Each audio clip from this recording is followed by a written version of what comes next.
Will, it's good to have you, man. Welcome to Julie, the Emmaus Project. It's so good to catch thanks. up. It's oh man, like we've caught up a couple of times like since college, but it hasn't been much because I went to Western Australia, you went to New Zealand, and Promised land. there's a whole lot of land and ocean in between those two things, and a whole lot of time zone. Right.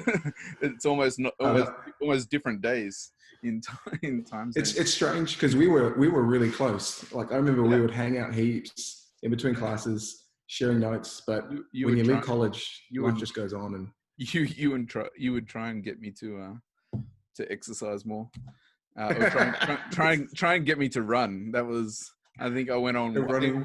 one run with you, and that was about it. I'm not a runner. We went to the gym a few times. I remember, Yeah, and we we, that's we had my a workouts on. yeah.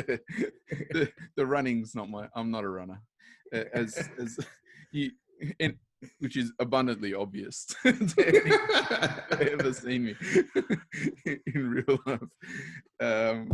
But so you said you're in New Zealand, on the North Island, Yep. and um, what do you do over there? Whereabouts do you live? Yeah. So I'm in Auckland, just on the far south border. So right on the southern tip, there is a group of hills called the Bombay Hills. Go down there, and there's a renowned town for ice cream, Oh, the best ice cream in the world, called Pocono. So if I've anyone's ever heard of it. coming around, come check it out. Yeah, Okay, yeah. okay. So they have like it's a Chinese like local store, but they have like a bar of like 40, 50 flavors, and it's Oh, cheap as chips. You yeah, can yeah. just stack up on your cone or double cone. Some people go there and get like 12 or Oh, 16 scoops, and these are generous scoop sizes, and just how stack do, up the ice how cream, and they're like, Dude, like, oh, I guess like you're lucky because it's New Zealand, so it's not going to melt in a real hurry. It right, I've got my hoodie on, you can eat stays ice cream. stays frozen for a fair while. Um, Some just do it for the show, like they'll take a selfie and then get a takeaway container and just pour it in and Dump it just eat in, it by yeah, yeah, the and spoon, and grab it's some kind of chicken. cheating in my books. Yeah, Yeah. but So I ever since I left college a year after you, yeah, and for the past 7-8 years I've been pastoring yeah, here in Auckland, and worked with a number of different churches. When yeah. one got sick of me, I was just passed on to the next, and with our high school in Auckland too as a chaplain, Oh, nice. and yeah, it's been good But serving what do you do? God. You're Home church. not a local church pastor now. What are you doing now? No. So that transitioned at the start of this year, moved into the youth and chaplaincy role. So we're real local church strong here in North NZ. We only Yeah, have 2 departmental people. yeah, So really want to keep serving in my local church with my family. yep. Oh, I just lost you. Being part of the outreach mission. Yeah. No, that's cool. It's it's just buffering. I'll just give it a sec. I Yeah. can chop. Shall I go back to the start? No, it's all good. So you work in youth department with real focus on local church kind of stuff. Can I ask you, like, from our time, like at college, I wouldn't have expected you to be you to be working in like a youth in a youth ministry role.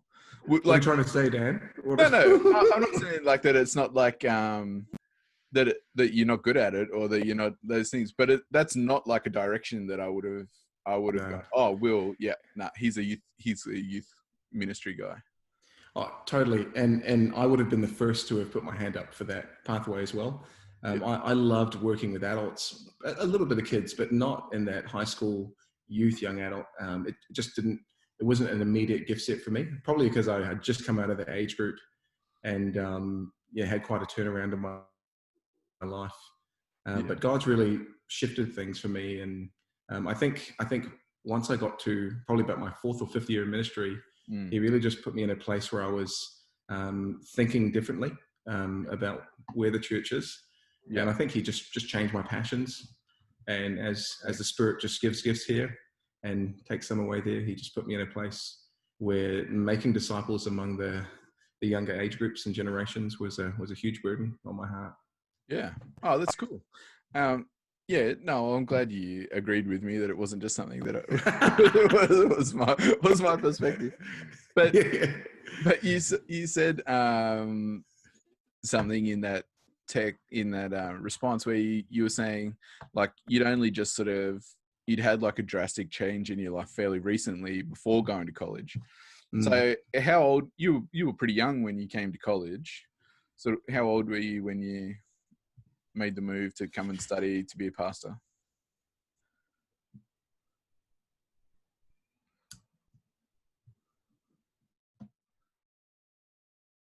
I've lost you.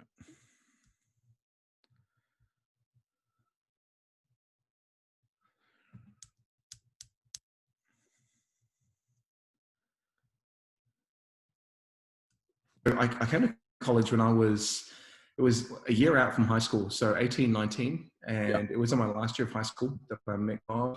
Friend in my class introduced me to Jesus, a very passionate Pentecostal, Yeah. and yeah, God just took a hold of my life, and I think I was most interested in Him because like family just was a mess for me growing up, Yeah. and still have lots to be grateful for. Yeah. But yeah, I really struggled to trust people. Mm. And the idea of Jesus being true and being real, being reliable, yeah, just it really struck a chord with me. So I went digging, and yeah, he changed Yeah. my heart, man. Changed Yeah. my life. There's a couple of pathways that I want to go on. And one's about your family, but I think we'll sort of come back to that in a minute. But Sure.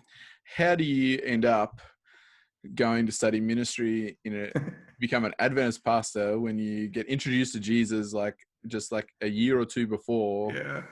by a Pentecostal? Like it's like that seems like a speedy transition between different things. Not I think God has always had a way of putting me in the fast lane, maybe Yeah. so I don't get distracted, and just Idle behave hand. myself as much Yeah. as possible. Yeah. So I suppose the quick transition from meeting God and getting to college, like I had like a dream to get into rugby seriously and Yeah. architecture, but I remember it was towards the end of that last year of high school that after I had met God, someone knocked on my door who was a cousin's friend who invited us to church, and he was from our local Adventist church in West Auckland. And I was in a place where I was open to go in church. Yeah, I'm keen to learn more. Had a Bible that I'd started reading. So just a simple knock on the door and them willing to drive us there, take us home after, it was all that was needed. Like I was sold. I walked in, found people who loved God by the book. It wasn't about being PC, and lived it. They loved us, you know. Yeah. That's a big So so like they were pretty open and accepting of you and oh, welcoming and stuff. big time, big time. And they didn't impose anything, but helped me to understand, you know, who they are. It came across really authentic. Yep. And most of all, like they just wrapped their arms around us, man. Like Yeah. we And, were. and what church was this? Like give This them a was shout out. Henderson, Henderson. yeah, in West Auckland, and Terry Johnson, who ended up leaving there after like a few months. I was there for Yeah. WA, Yeah. and then Now became the pres there. Yeah. To Sydney. Yeah. Yeah, he baptized me. Oh, no way. Okay. Yeah, Oh, there you it go. was that was just a couple of months in. He was awesome, mate. Like I just had Yeah. so Yeah. much respect for the way he made God interesting, Yeah. and he just a practical thinker as well. So I was kind of heartbroken when I found out he was leaving, but Yeah. God had a plan. Yeah. No, like that's cool. No, I didn't. You probably would have told me that it was that guy at college, but I had no idea who Terry was at that time. And then went and spent exactly. 5 years with him in WA. Like, It was and a interesting. few of those years he was my president. Yeah. Oh man, when I was in the water, like I actually had long hair, believe it or not, at that point, like kind of down to my chest area. I remember I was in the pool of one of the local leaders, and Terry said, "And I reckon this guy's going to make an awesome pastor." It was just like a public joke. Like I was thinking, "Oh, that's a nice thought," you know. Yeah. That'll be the day. Little did he know he was prophesying over your life. Yeah. But let's sort of go back to that first sort of stream in your response there. You're talking about you didn't have like a stable sort of upbringing, and you sort of from there you sort of had some issues with trusting people and that kind of stuff. So what was life like growing up for Yeah, you? I'm the youngest of three, and like just to give a stupid Two sisters, right? two older sisters, Yeah. and raised by my mum. So I grew up in a house filled with ladies, Yeah. and learned a lot about life and how to play your cards right, I suppose. Yeah. When to say anything. Yeah, exactly. When to play cool and just to keep it shut. Always good advice. Yeah. My dad's from the Gilbert Islands, or Kiribati. It's called Kiribati. Yeah. And mum's from England, and they met through work. But I came along last, and I was born in the islands. But there was just amidst my parents falling in love in paradise, there were a number of complications that weren't being addressed, and my dad was not. So domestic abuse haunted my mum and my sisters for several years before I came along, and it continued when we shifted to England. And before I can remember, my dad was forced by the local court hearing to there were just restraining orders, and mum was put in hospital a number of times, and house was burnt down on one occasion. Pretty crazy stuff. That's like really like I know like you're kind of guy that sort of, like you said, just plays things out like it's this sort of happened, but like that's pretty dramatic kind of stuff. It's crazy. Like I know we all have our stories, but this is one that's, I think, for me, I grew up and we didn't really go to church. I went to a Catholic school, and so was aware of God, but that was my identity, that my dad, and now that I am older and have met him, he really isn't a crazy guy. But this was how I understood that I'm just a product of. Well, how do you like in seeing that as a kid? Like, would have been like terrifying, in some respects. Yeah, like just to give it like a practical point, I just growing up in primary school, I'd see my mum who would never hold a sharp knife, and sisters who were always careful walking up and down staircases. Wow. So it's pretty real stuff, and still to this day. It's awesome. I get to share church life and my faith with my mum and sisters, but scars are still there. Yeah, and I have the privilege of not having a memory, but they definitely don't. So you still walk through this stuff, and dealing with domestic abuse, even in a spiritual environment, with the blessing of knowing Jesus, you still have to work through it, and it can be hard. Yeah. So in England, like, how did you end up in New Zealand? Yeah, man, I really believe this was a God thing. I was 11 years old, and my family just wanted a fresh start for obvious reasons. Yeah. And mum's always been someone who wants to do crazy things. And that's why she moved to the islands when she was in her... like that's why she married like a guy from Kiribati.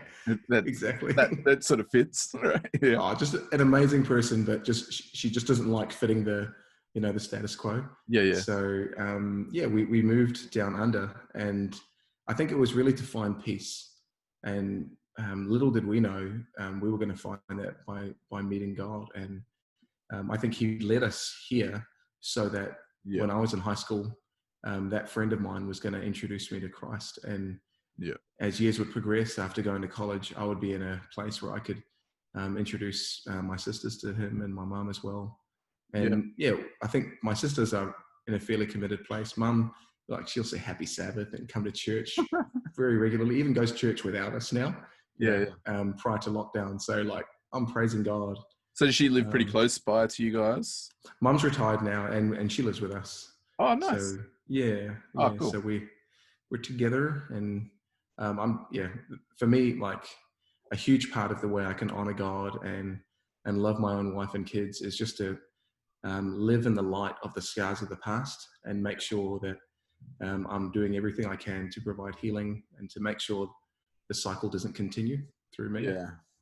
Yeah. Well, and like something we're going to talk about soon, but like we were just mentioning beforehand about how like difficult experiences, God can use those to help you connect with people.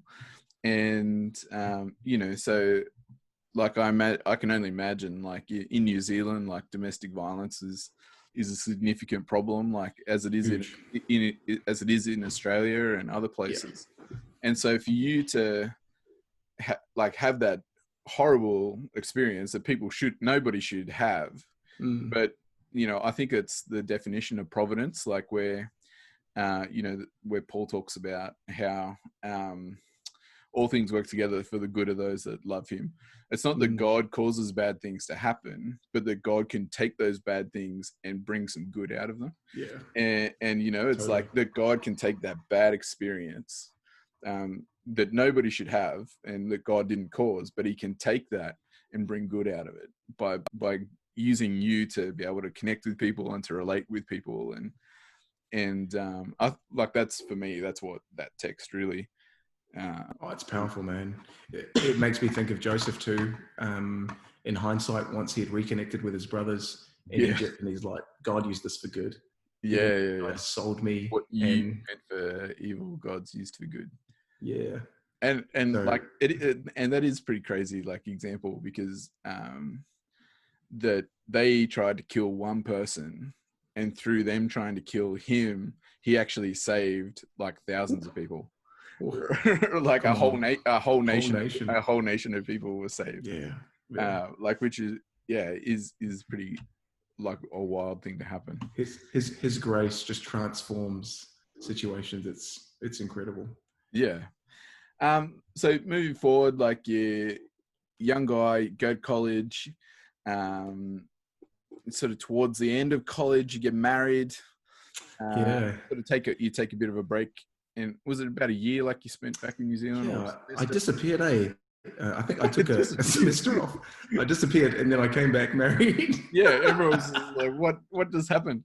So you married, and then like, if I can just speak to that, like it was one of the best things because I was probably 21 at the time and loving college, but my grandmother had just died and an uncle, both in England, and family just needed some extra help, and I was like, oh, I'll take a semester off. So I went over, and it was one of the best things I ever did. Like, super lonely. I was living with my aunt in the middle of nowhere in Wiltshire, like just surrounded by wheat fields, but just got to really press nearer to God, learn so much more about him and what he sees in me. And because of that, I was just fired up to get back into serving him, following him, and even, I think I grew up a bit. I was ready to get married as well. So like definitely, I think there's those times where God, and I think I spoke with Ray about it, like how God uses seasons to like mature you, kind of thing, and it can be like, and it has to be difficult, right? Like, because it's only through that difficulty that you actually grow. Totally. But so you still a young guy, married, had first baby like towards the end of college. Hey, you might have had one more year to go. Yeah, like we didn't actually plan on it. I thought we were being careful, but we had Kevin. A pleasant surprise. Oh, for sure. And again, like this is the irony of how God works, because we were like married for a year, and then we got news that Kevin was coming along. But man, like that year, just before I graduated, it was just it was crafted so well for me to prepare for ministry, because I was like 23 at the time. So still had a lot of growing up to do, understand about life, about what people are dealing with. And in that last semester, I remember I was called, I think it was like September, and just like we can be, have a door open from God in any way. Kevin came along, and then my dad called me for the first time. And just to fast forward, I found once, because we had totally lost contact with him for all of my primary school years, we got over to New Zealand and letters started to exchange, and we found out that he had been incarcerated. So he was inside in England, and he was stuck there. And I, just a lot of pain that surrounds that situation too. he was inside for 12 years, and he was released that last semester. Wow. I was in college, and yeah, I don't know if I told you guys. Oh, you had already left WA, I think. Yeah. But I yeah, remember you telling me like about your dad and stuff though. Yeah. yeah. So he was released on parole, and he was in Brisbane while we were in Coombrong, and he rang me at home. It was just the most bizarre It's amazing that conversation. he got to Brisbane. Like, I don't reckon it would happen these days. No, he was on parole, and he was being deported. So he was basically being, for lack of a better word, he was just being he was in home. transit. Yeah. He was at the airport, but he called, and it was just just so glad that God had stepped into my life, because every other part of me wanted to get some pretty sweet revenge. Yeah. And he said he wanted to meet me, and I was keen because I had a plan up my sleeve of how I was going to try and settle the score. I flew just after graduating just to go and see him for a week, and I was so keen just to because in the islands you can get away with a lot of stuff, man. But yeah, I got off the plane, saw him, and I just touched by God's grace of how he's forgiven me so much. So opened my arms and gave him a hug, and home for a week before I came back to New Zealand to pursue this call of ministry. Because it's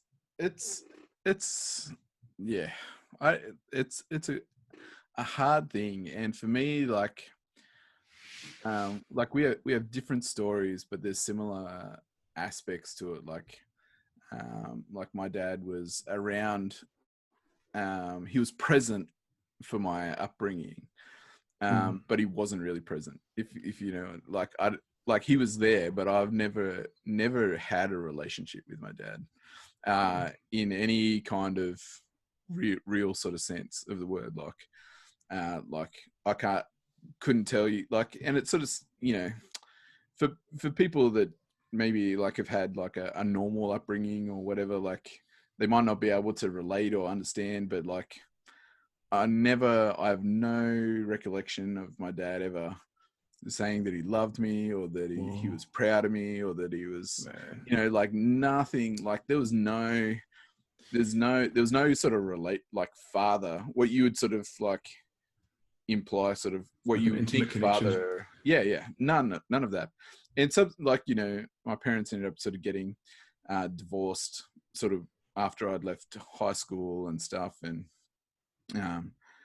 you know, I haven't, like, so Jack and I have been married. Oh, putting the pressure on me now, under the pressure. 07, so 13 years this year, which is crazy. Yeah. But awesome. She's never met him. So like, you know, so it's probably been 15, 16 years since like I've had any contact with him. And like I can, you know, and there's been you know, in that sort of time, like, you know, I've had like my Jesus experience, and I've had a whole lot of growing, and had my own kids and my own family and all that kind of stuff. But, you know, even still, like there's this, I just don't know what I would say, what I would say. And this sort of, this kind of, like, I don't, yeah, it's hard to explain, but it's sort of like, it's not really an anger, but like there's like an angry element to it, but there's like almost like a grief kind of thing, like attached to it. And, you know, honestly, like, and what you sort of said, like through God, like I've, you know, was able to sort of deal with that and sort of move forward, and through like through godly men in my life as well, was able to sort of look and sort of go, oh, this is what fatherhood should be, and this is what you know, like it's supposed to be like. It's good. So recognizing where there was a gap, and then choosing to not be a victim to that, and to not continue it either. And like, to be honest with you, a lot of that, like especially early days, was driven by fear of not wanting to be that. Wow. if you know what I mean. Like of being sort of like fearful of being my dad to my kids. Like, and you just sort of, and Same here, bro. yeah, and that's a challenge because what one of the things that I was talking to you about and that I wanted to chat about in this episode was sort of our journeys in fatherhood, because you have 4 kids now, you're doing your bit for the economy.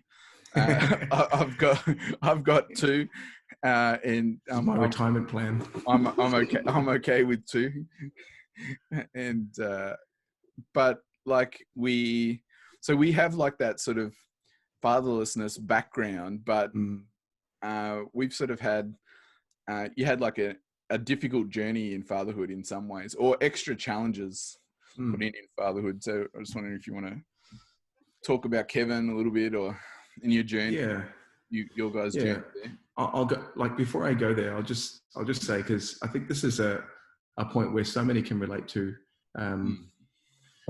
I found that if you can say that you have been loved and nurtured by your dad, like, you're a minority and super blessed, because inside and outside of the church, this story is just reoccurring all over. Our dads are either not there or they're not emotionally there, and so this is so real, and it's really cool that you can look back on that, and like, I think there's a difference between resentment and recognizing a boundary, and this is where we can really, I think, do ourselves a lot of healing work, where we're not holding a grudge, but being honest with where our heart is at the same time. And I like, that's what I sort of think, like, you can forgive someone, and like you said, you can not hold that grudge or that that wound or whatever, but it doesn't necessarily mean that, like, everything's, you're not happy families, everything's normal or whatever.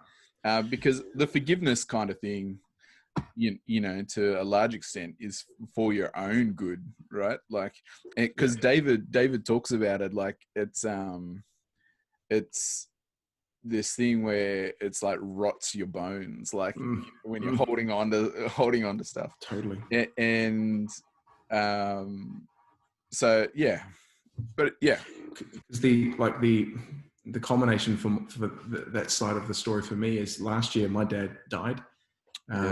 Got a call one morning that he was just walking to a local store and his heart just failed on him. And in the islands, there's not a lot of strong ambulance service or modern hospital equipment. So that was it. And I remember going to say farewell, and I was just so glad, as I was reflecting with God, that in the best way I could, I just carried out the steps of reconciliation and let him know that he is loved. So it's so hard when you're in a place and you've been really tainted by guilt to be the bigger man, and sometimes the children have to do it.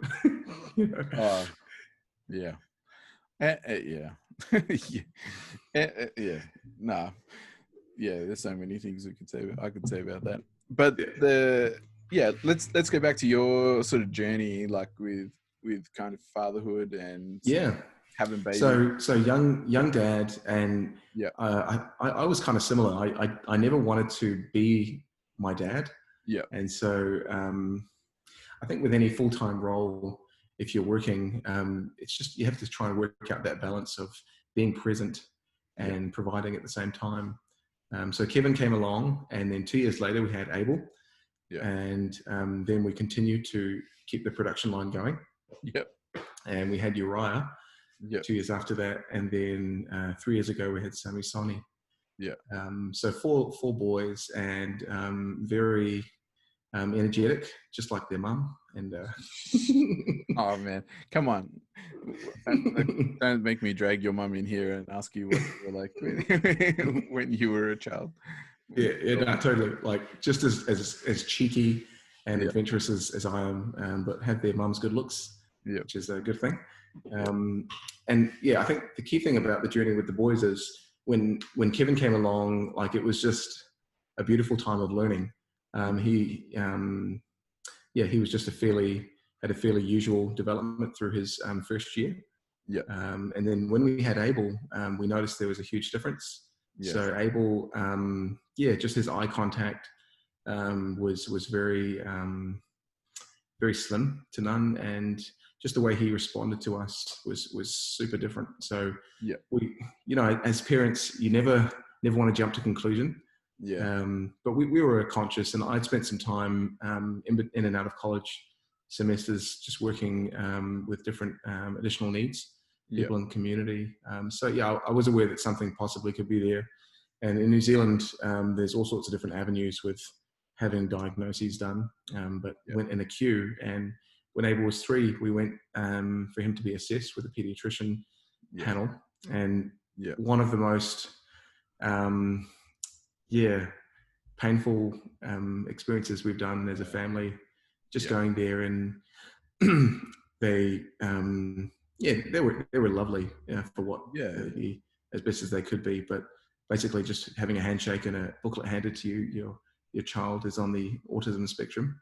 They have autism spectrum disorder, and Abel, they said he's just on the very extreme end.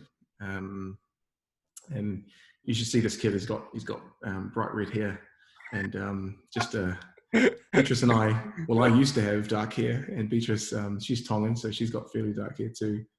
But just an amazing kid, but just breaks your heart. And I think the biggest thing we were struggling with is, it's our genes that are inside of him, and somewhere along the lines, obviously we know it's sin, but just we failed him in some degree because of how he's been made. And it's just not nice just when you go down that experience. And I think like with it's something you don't understand until you have your own children, but like your greatest joy in life and your greatest happiness comes from those moments with your children, and your greatest sadness and pain and suffering comes from the same, like, they're like these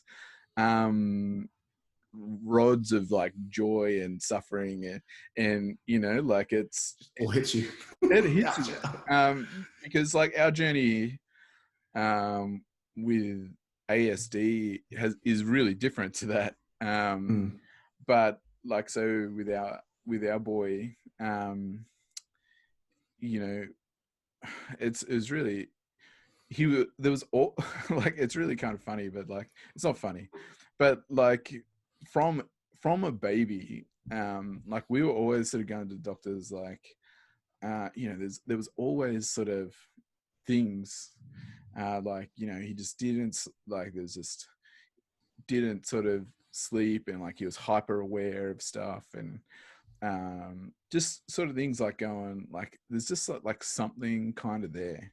And we spent years and years and years like going to different places, and then like we'd find like some things, like we went to different pediatricians and sleep specialists and different kind of things, and then sometimes like you'd sort of feel like, oh, you go through a season and it would be better, and you go, oh, maybe it's just this, or it's just us, and looking back, we sort of look and realize sort of now like how much our life revolved around like him, and like in the sense of like what he was capable of in like a social sense. Like, I mean, this was your eldest, eh?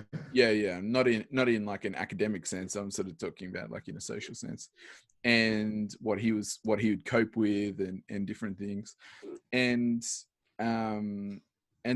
like, we had some horrible experiences. Like, I remember we went to, and even now, like, it's a real sore spot for me and Jack. Like, we went to this one, finally got referred to this pediatrician in Perth, and he basically listened to us for like 10 minutes and was just like, oh, look,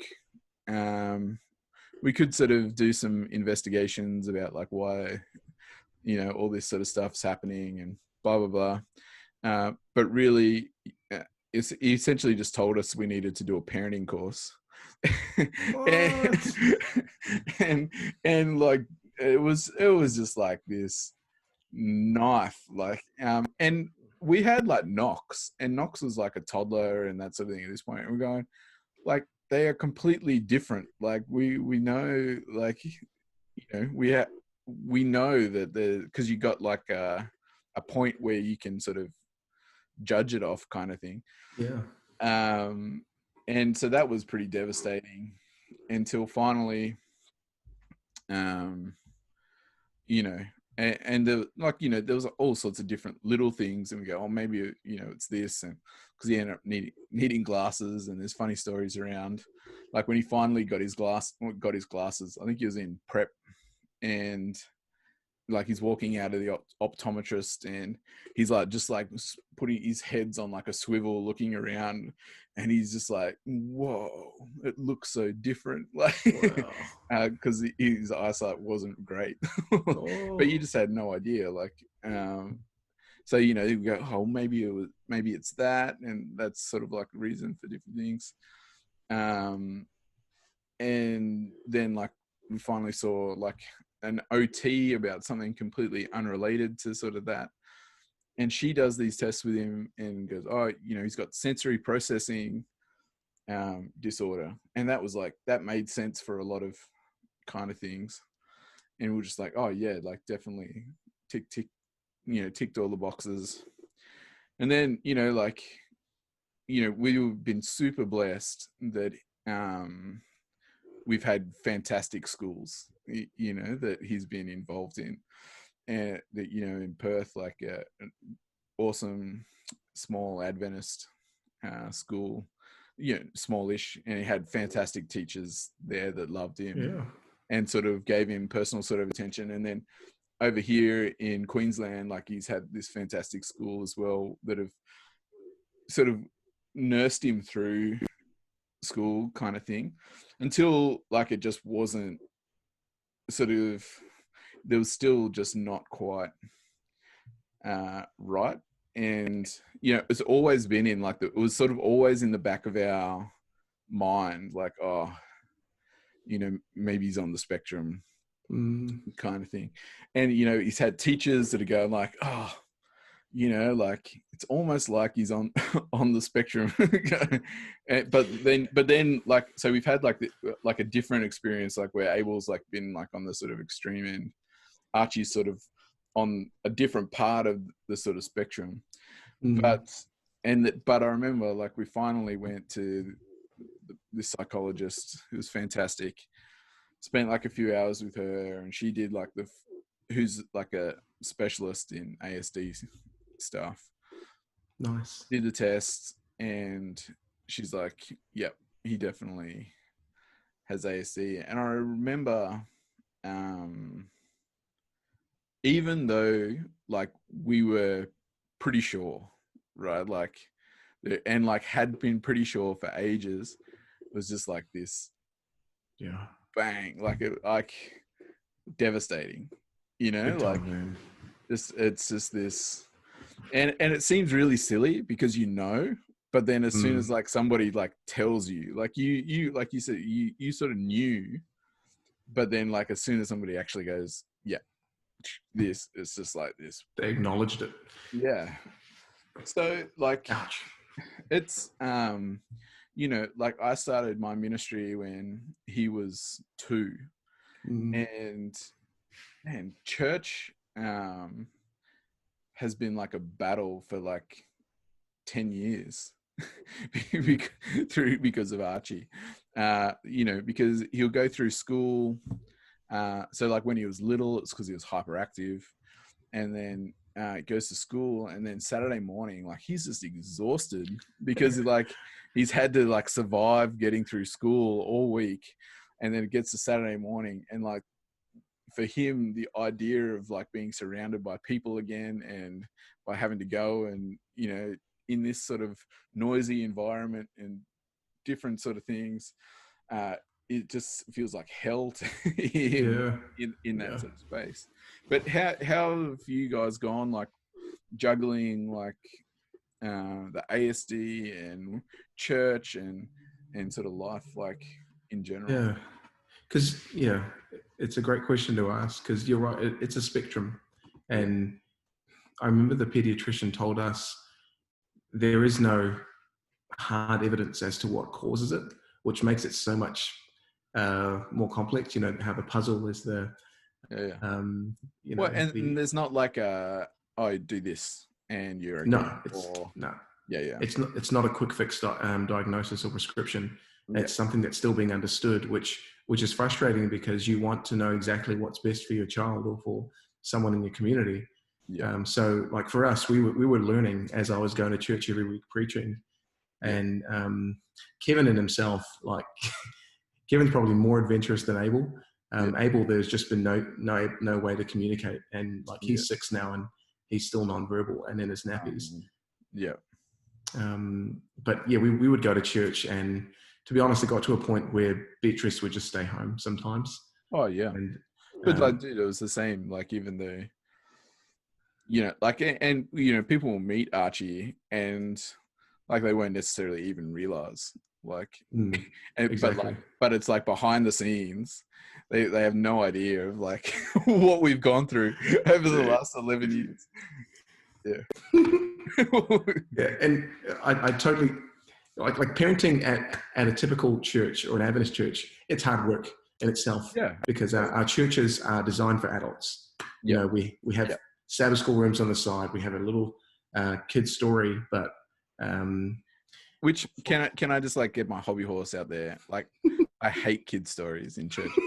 I'm sorry to everybody listening to this, but because it's like it's a sacred cow in so many places, but it feels so trivial and so insulting. Like, yeah. Anyway, so what happens when someone asks you to like vent my frustration? to get it out there? What happens when someone asks you to do the children's story there? They very rarely ever ask me. And are your kids allowed to go up for the children's story? That's yeah. You know, you just got don't go up for that. Just sit where you are. We don't agree with this. Read the record. Because it's a social disability. It's you know, it's really hard to navigate, because the things that we don't even have to think about, like being able to understand your physical boundaries with someone, which has changed bizarrely of recent.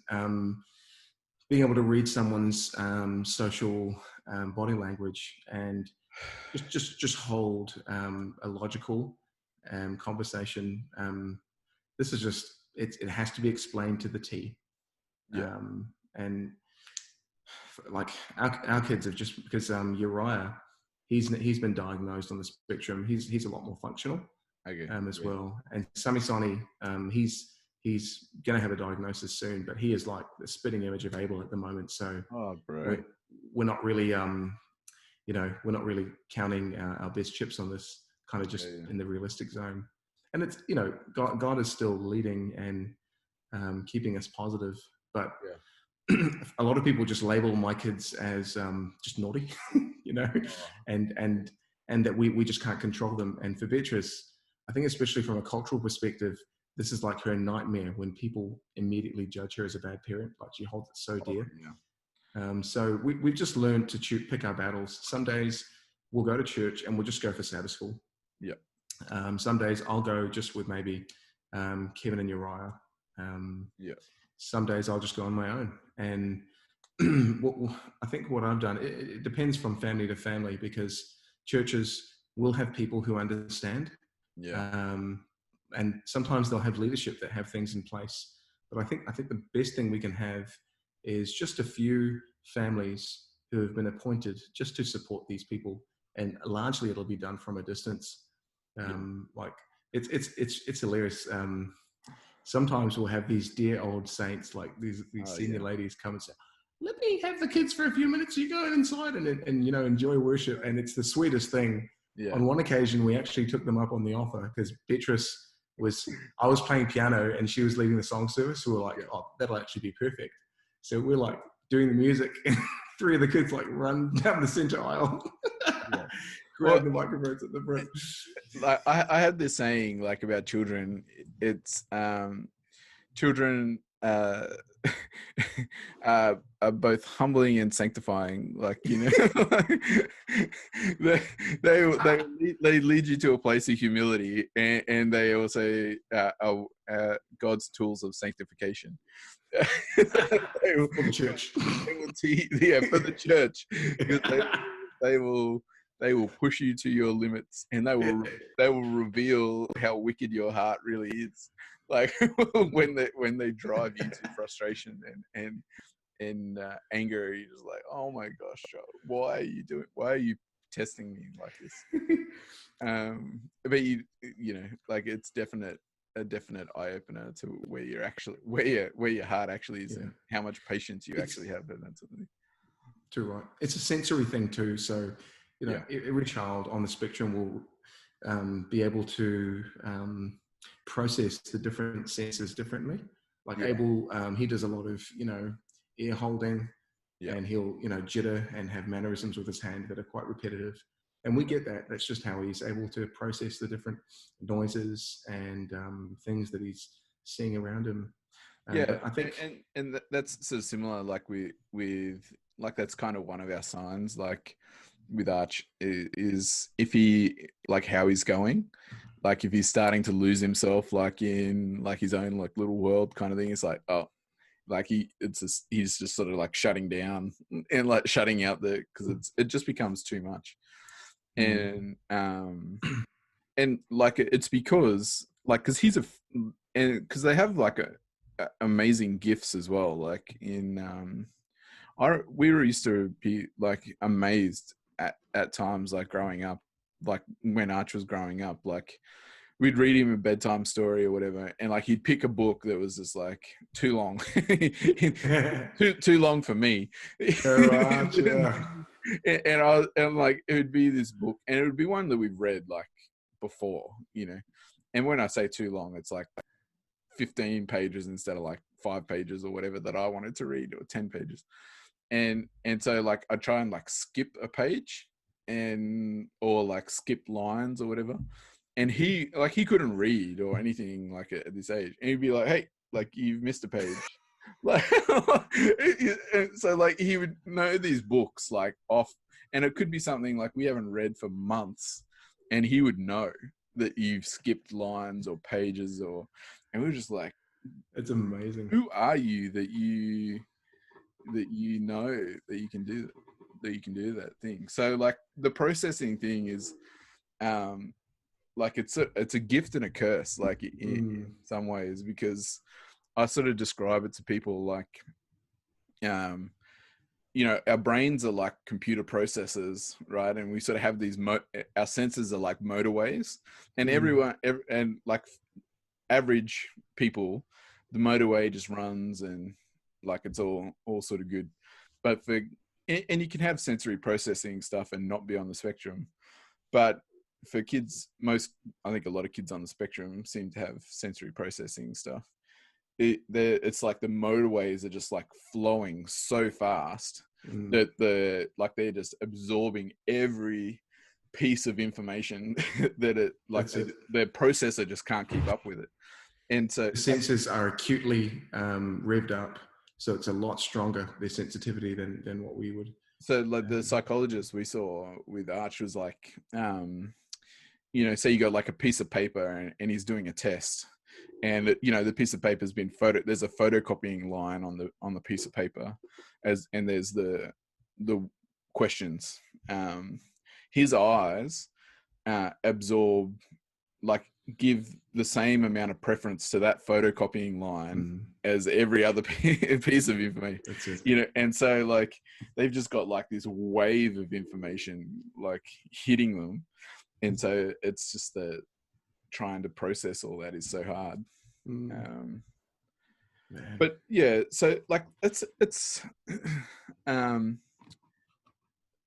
churches, it's been a tough, painful journey. like, because it's not what you it's not what you plan for, it's not what you hope for, it's not what you expect like your ministry to kind of be like. And I've probably been super protective because of all these sort of things. I've been really protective of my family, like around, and probably overly protective in some ways, which means like because I'd sort of separate home and church, but like we always sort of thought our ministries would be a lot more intertwined kind of thing. But sort of, I think, and it, you know, I can only say it's probably for my sanity with that, like I've separated it too much. But what would you say to people? Because it is like a common thing, and seemingly like more common thing. And part of that I think is like understanding to some extent. Like people just, they have a label to give it and they understand it a little more than 30 years ago or 20 years ago. Yeah. But what would you sort of say to churches? You got like a family, they've got a child on the spectrum. What do you do? Yeah. I think the most important thing to do is to be supporting the parents on a personal level, because at the end of the day, families get that this is their responsibility, and they're not going to come to church expecting everyone to bend over backwards. So understanding is huge. But like for us, we've had a few parents. A lot of them are women, because I think they just have this natural empathetic ability, and they'll just come aside and tap Beatrice on the shoulder, and you know they'll compliment about the things that they notice that are different in Abel, and it just lifts her up on eagle's wings, eh? Yeah. And I think if a church either assigns or puts a plan in place for those parents to be personally loved on and supported in a regular way, you know, it doesn't have to be every week, but just checked in on, I think that'll go the extra mile, because their spiritual growth, our spiritual growth, it's hugely affected by this, because our time, our schedule, I think it's quite different from an average parent. Yeah. Well, even Stress just levels. like if we go be like super real, it's lonely. Yeah. Like it's super lonely because you're socially, you're really constrained. And I know like early in my ministry, so we left college and went to Perth. We didn't know a soul in Perth. Like it's 5 hours away. Knox was a baby. Archie was a hyperactive 2-year-old, and we were like, and like with socially constrained for for Jack. Like I'm out doing ministry and working and seeing people all the time, and like I have less of a social need anyway. I'm much more introverted. Don't come and talk to me. I'm fine. Yeah, so like whatever. Introverted than Jack anyway, and so like it was this really painful time for quite a significant chunk of our time in Perth, because it was just this. It was super lonely.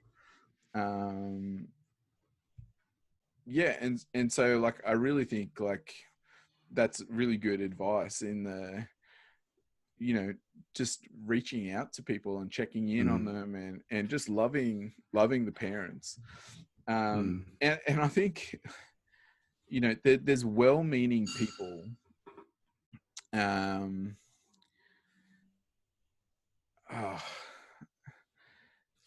but like I think like from a leadership perspective, like we talk about it all the time about how to be emotionally intelligent with others, where you don't allow your intentions to control your words, but you think in a way and you speak in a way that accepts people, and lets them know that this is their home too.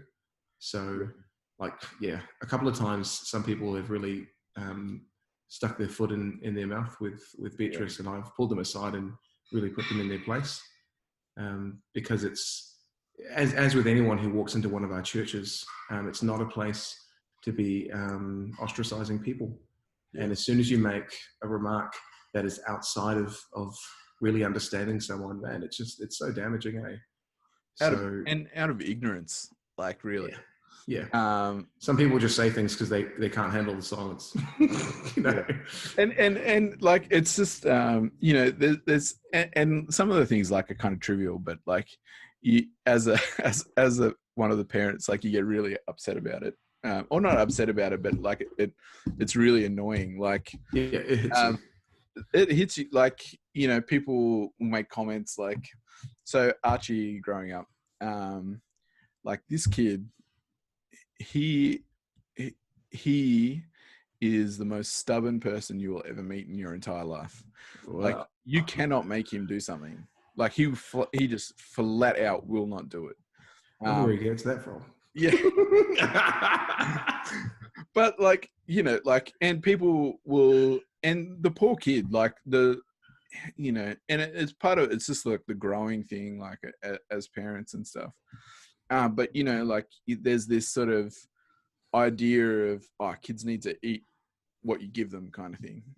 And for him, like, and this isn't like, you don't realize until down the track, but like with kids, like for him, texture is a huge thing. And like texture in his mouth is a huge thing. Yeah, and so like it was just like, there would just be things, and like we're trying to like make him eat these things, and he would be like, and it, like super, like things that aren't big deal, like it's not like Brussels sprouts or whatever, like it would be like mashed potato, or you know, like, you know, things that you should go, oh, like it's tasty kind of thing. But you know, he'd be like dry reaching, like trying to and finally, like we ended up seeing someone about other stuff, and you know, we brought this up as like an issue, and they're just like, why are you making it an issue? You know, like, so what? Like, does he get enough? Is he getting enough nutrition? And we're like, well, yeah, like he eats this, and this, and this, and they're just like, so why are you making it a problem? and there was like, it's just this, but because we have like this expectation we put on ourselves, but like also like a societal expectation. Oh, well, my kids, you know, they don't leave the table until they've eaten everything. And you're like, well, good for your kid, but like, my kid would be sitting there a week later. Overnight.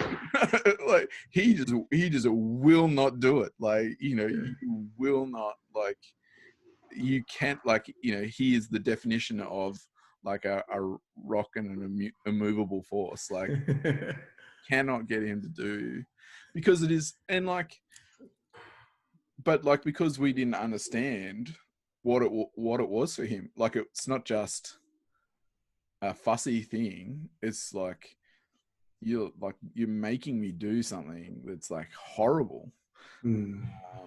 It's not just oh, well, you're being difficult. And so like, you know, I think for people,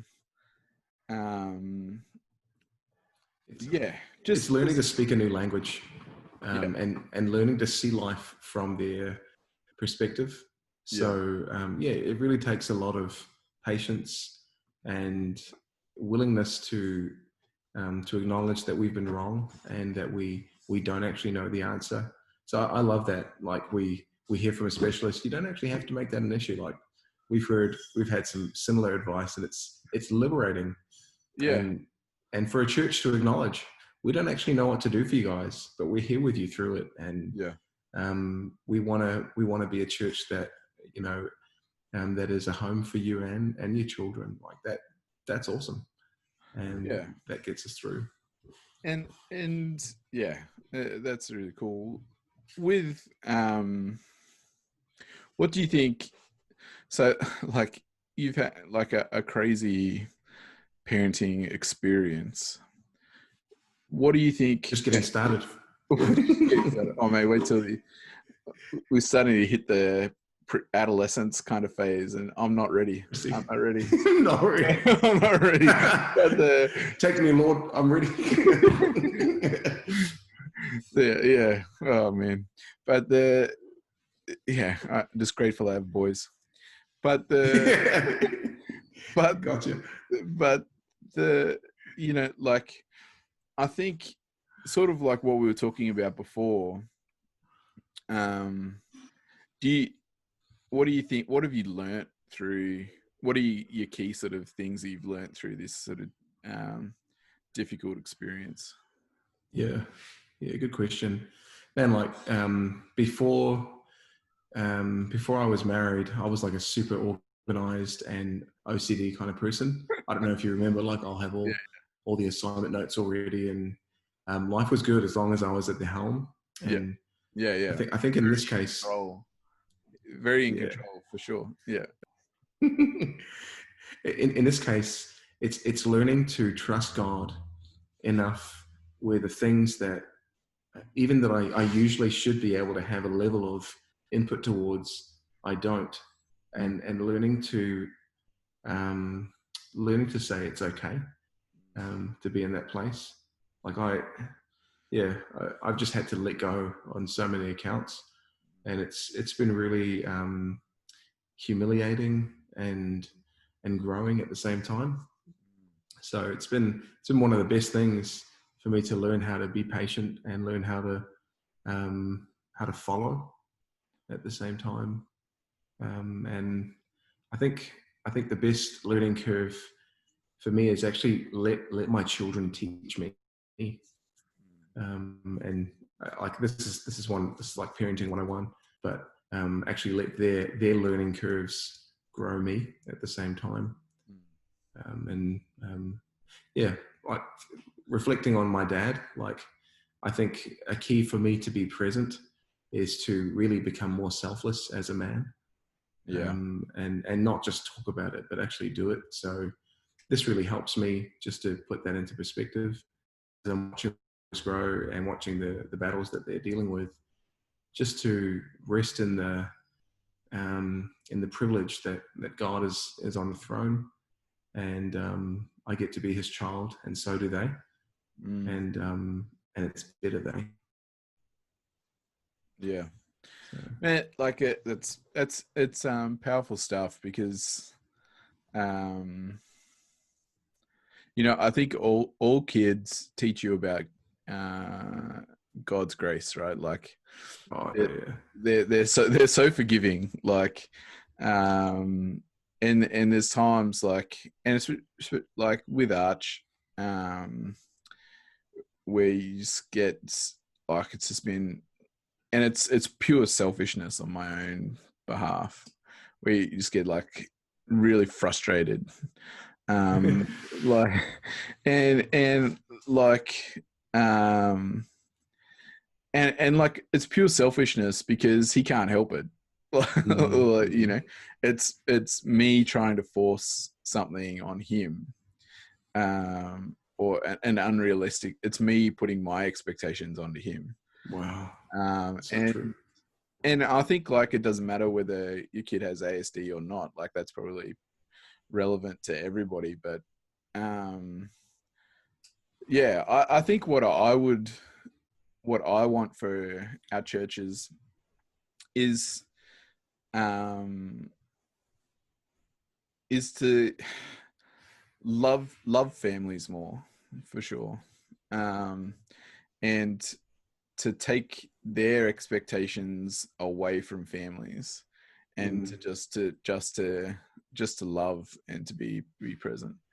And I know that's really difficult, because people have grown up in cultures, and they've grown up in their church experience where it's the kids are seen and not heard, and they're when we were back when I went to church, like we would never have done that, and like half the time, like I think it's rubbish anyway, like because I'm sure that they got into trouble. Like they're just looking back in history with rosy colored glasses, like and like it's not like kids magically now are hyperactive compared to what they were like 50 years ago. I'm sure that there were kids that were hyperactive and struggled and whatever, and they're just probably people that have never gone back to church ever because it was a hellhole of a place for them. But just to take away your own expectations from that, and just to be with people and to love people. Because sort of going back to your experience, like with Henderson sort of thing, was they didn't have expectation with you. They just loved you. And they had what they believed and did, but that wasn't the thing. It was they loved you and cared for you and walked with you. And that was the best environment for me to make a quick decision. To go on to get in the water, like, and for like my journey as well, like with church, like it was was like that they loved me and accepted me and cared for me in the church that I was at, was what that gives you, it's like that's the good soil where the Spirit can work, kind of thing. Come on.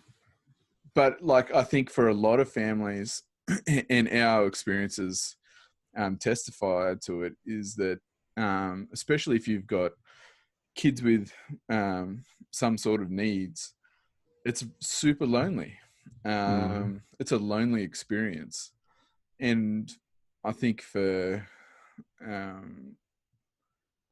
just for churches to go, hey, like set aside your own stuff and just to walk with people and to check in on people.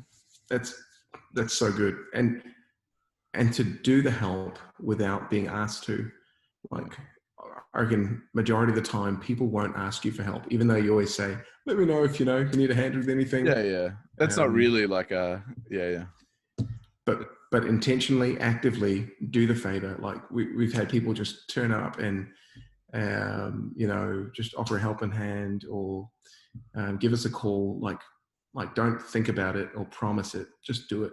And it's much more appreciated that way. And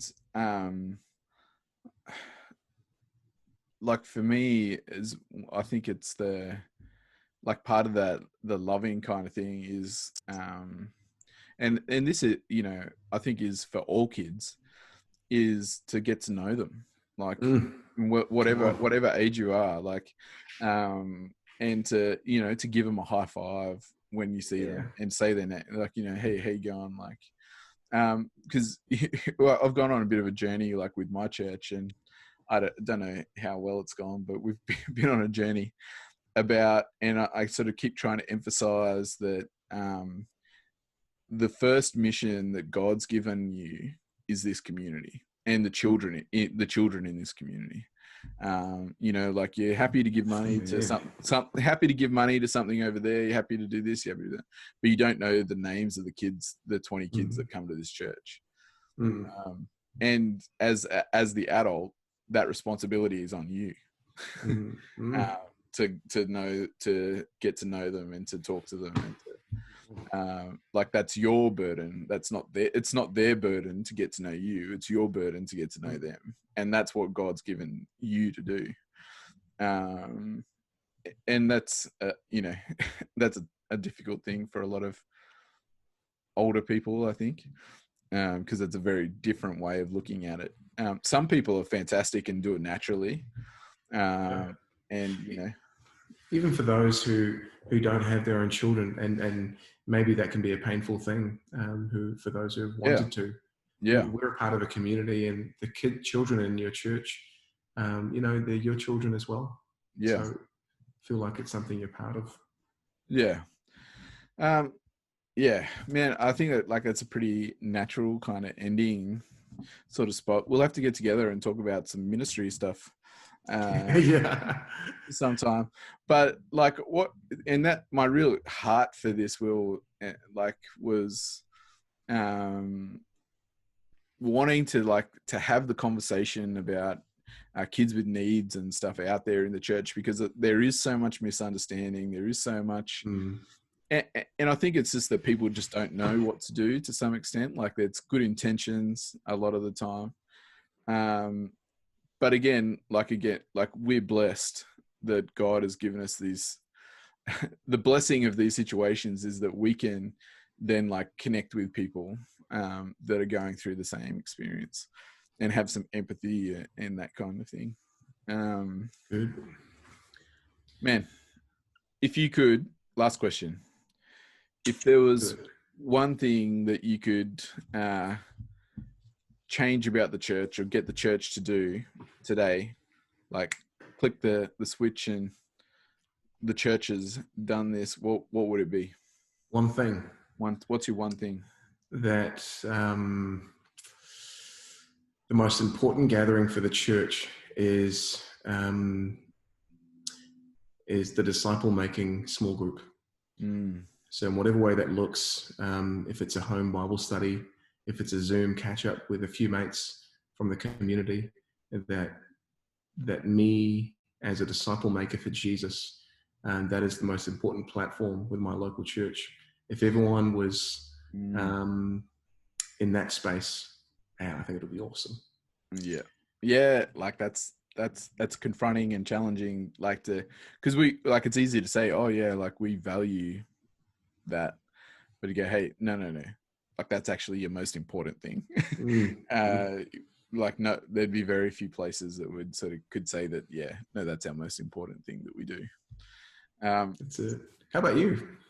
Oh, how about me? Put me Yeah. on. I'm the one that asks the questions. I would, man, I'm a bit of a radical at heart.